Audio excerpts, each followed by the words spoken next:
2 weeks away for the Big Ten and the Buckeyes. Ohio State football against Nebraska on opening night. Mark Rogers TV, the voice of college football. Please like, comment, share the videos out on social media, and, of course, subscribe right here. Talking Ohio State, of course, with D. Miller, wide receiver there from 1995 to 98. Had D on several months ago. You can join him on 97.1 The Fan. D, how you doing today?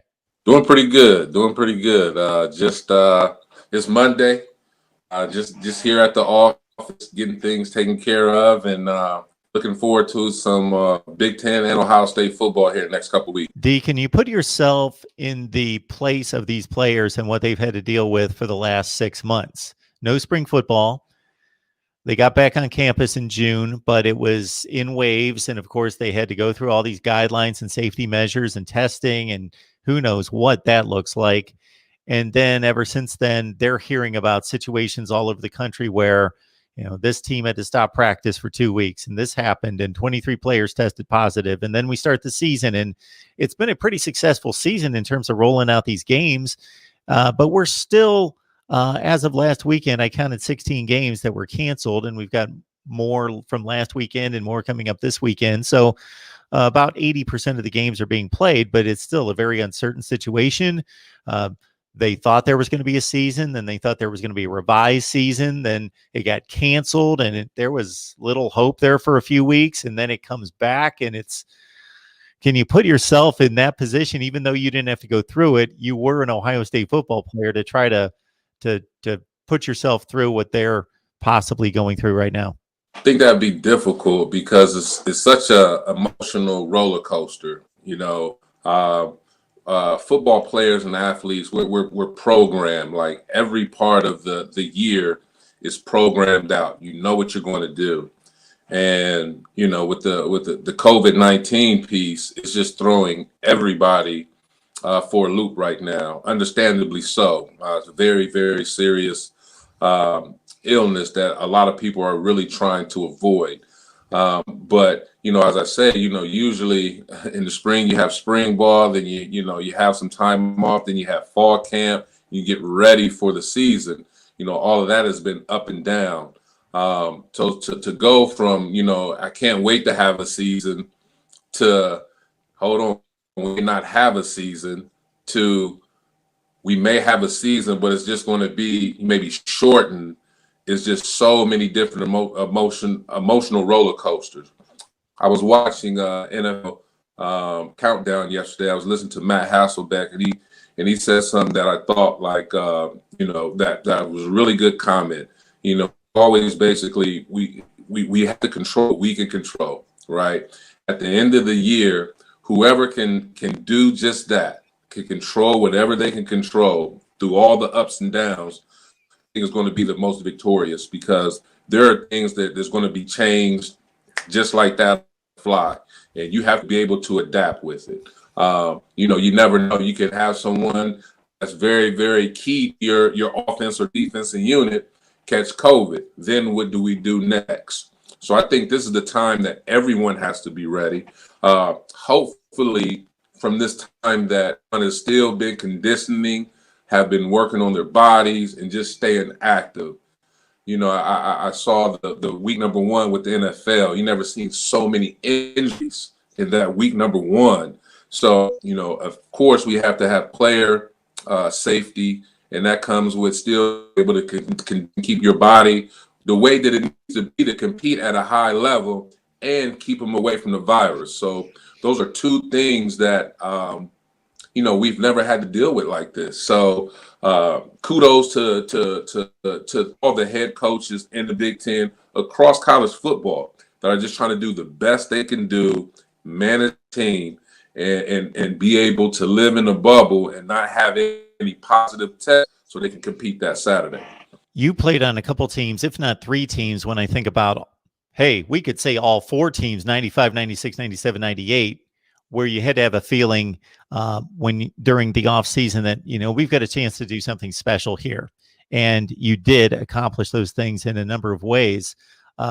So I'm not discounting other teams across the country, their players, their coaches, they commit just as much effort and blood, sweat, and tears to this process in trying to get back on the field. But you could almost hear and see the pain in Ryan Day's face when it didn't look like there was going to be a season.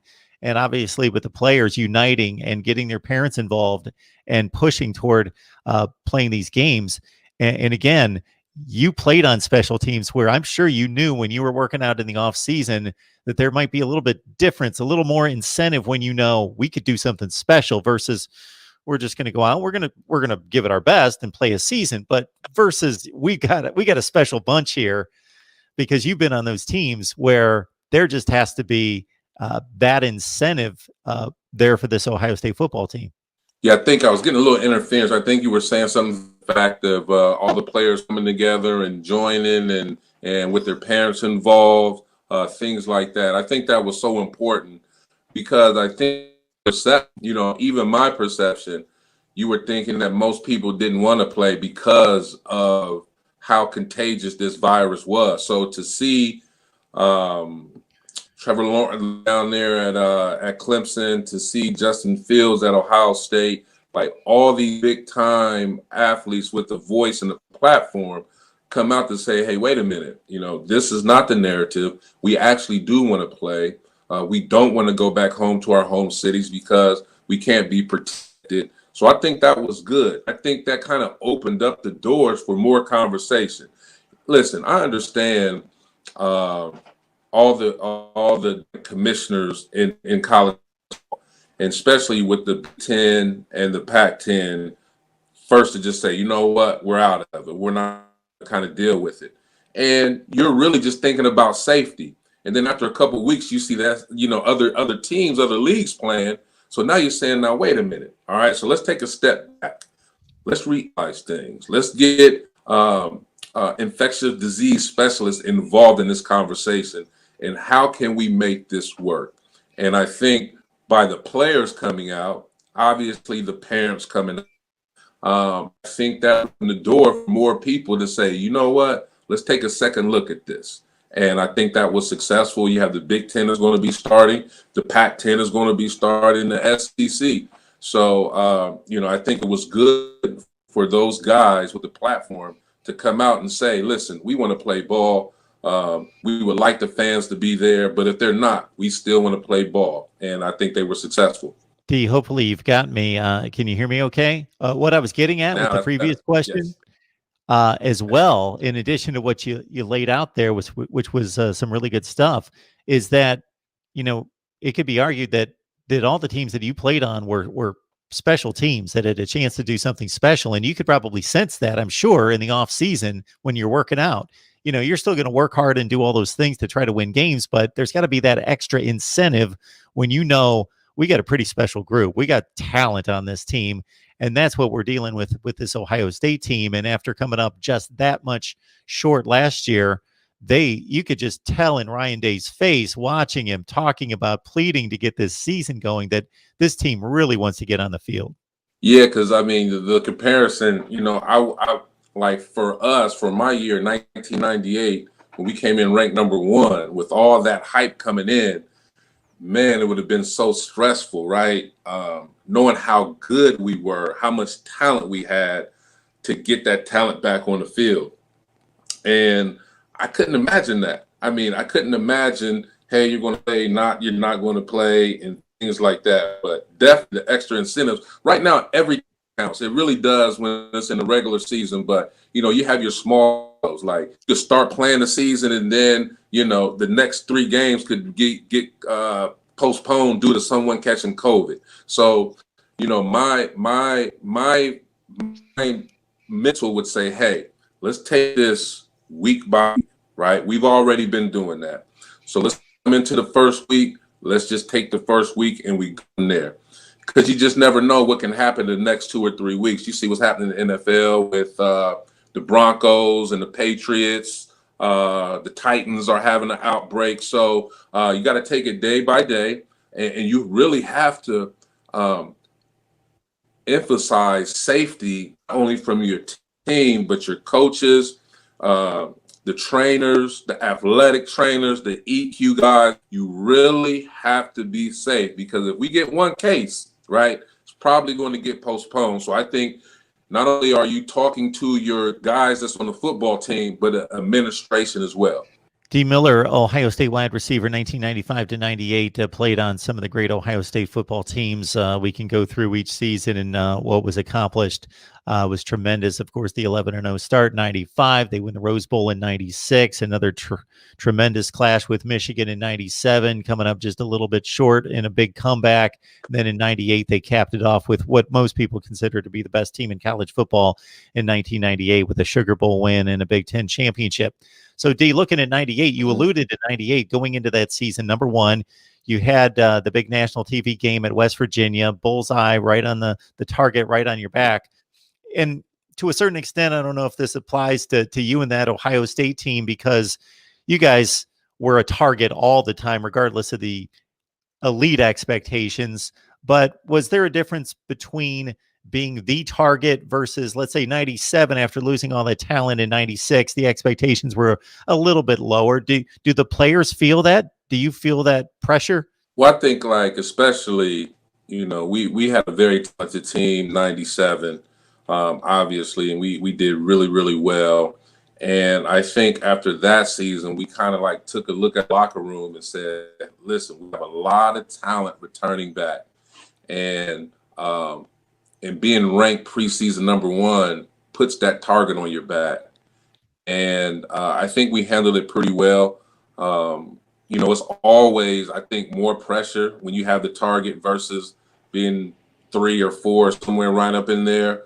But we embraced it. That's why we came to Ohio State, and unfortunately, the Spartans, Nick Saban, that defense, played us very, very well. Ended up beating us. Plaxico Burress, really, really strong game. Cedric Irvin performed very, very well. And, you got to take your hats off to things that they came in. They've always played us tough. They've always played us really, really. And you what Nick is still doing to this day defensively, right? You seen him leave Michigan State. He went to LSU. He's been to the Dolphins. So, when I sit back and take a look at that, and that one loss, even though it still pains me today, got to look at the captain that was controlling the ship, which is Nick Saban, who's one of the most successful college football coaches in history. So kudos to them. Exactly. Little did we know at that point that guy standing on the other sideline was going to win 6 national championships. It's kind of crazy to think about, because he was an up-and-comer at the time. Yes. He had been an assistant with the Cleveland Browns and took over at Michigan State, and people recognized him as, this guy knows football. He's an up-and-comer, but to be a legend, 20 years later is crazy. Yes. To think of it in those terms. D. Miller on the line, 97.1, 97.1. Yes, the fan, Ohio State wide receiver in the mid-90s, played on some great Buckeyes teams. When you look at this wide receiver core for the Buckeyes, you got to be pretty excited to see these guys all as a collection, because as opposed to what you guys did, where you had 2 starting wide receivers, a third guy would play on third downs. Yeah, I'm sorry, it was pretty well set, Can you hear me, D? A little bit of interference. I'm sorry. No, that's fine. What was the last question? I apologize. No issues there. So basically, back in your day, 2 starting wide receivers, you bring in the third guy on third down. Maybe you go 4 wide once in a while if you're really in a passing mode. Now, there are like 7 or 8 guys that they're eventually going to get into these games. They're taking plays off. You didn't get that. If you caught a 25-yard pass downfield, you weren't tapping out. You're coming back to the huddle. Exactly. These guys are running to the sideline. But the talent and the depth at wide receiver, and Ryan Day has even made that more of an emphasis than Urban Meyer, if that was possible, because he really wants to make a sophisticated passing attack. It's got to be pretty impressive for you as a guy that understands the craft to watch this talent at wide receiver for the Buckeyes. Yeah, I think, with Ryan Day, he's coming from and all the experience that he had before he became head coach, having that NFL experience, obviously Justin Fields is a talent that's second to none. The wide receiver group is very, very, very, very deep. So I think I was in here, in this group looking around, even when we played, we looked around with myself, David Kenyon, Rambo, Reggie Germany, we could all go like 4 deep if we wanted to. Now this is just the time. It's just the era where, you're going to run the spread. You're going to put 5 or 6 guys out there and wing it around. So you would have to feel very, very good and confident that Justin Fields now, I think he performed very, very well his first year, which came with a lot of pressure. He was all world in Georgia, went to Georgia, couldn't play. Then you come up north, right? And that comes with a lot of pressure. I think he handled it well. And I think after the season, you kind of look back and you say, oh man, that was okay. I thought it was going to be good. It ended up good. Now let's get ready for the next season. And I think him being up here for the second season, you're with your guys in the off season, the terminology, you feel better when you go around campus, your way. So everything is just better. So I think he's really going to hit that leadership role in regards to commanding the offense and commanding the team and holding everybody accountable. Less than 2 weeks away from the Buckeyes in Nebraska. D. Miller on the line from 97.1, The Fan, and of course, wide receiver at Ohio State from 95 to 98. D, we appreciate you stopping by. It's always a great discussion. We learn a lot from you, and we appreciate it.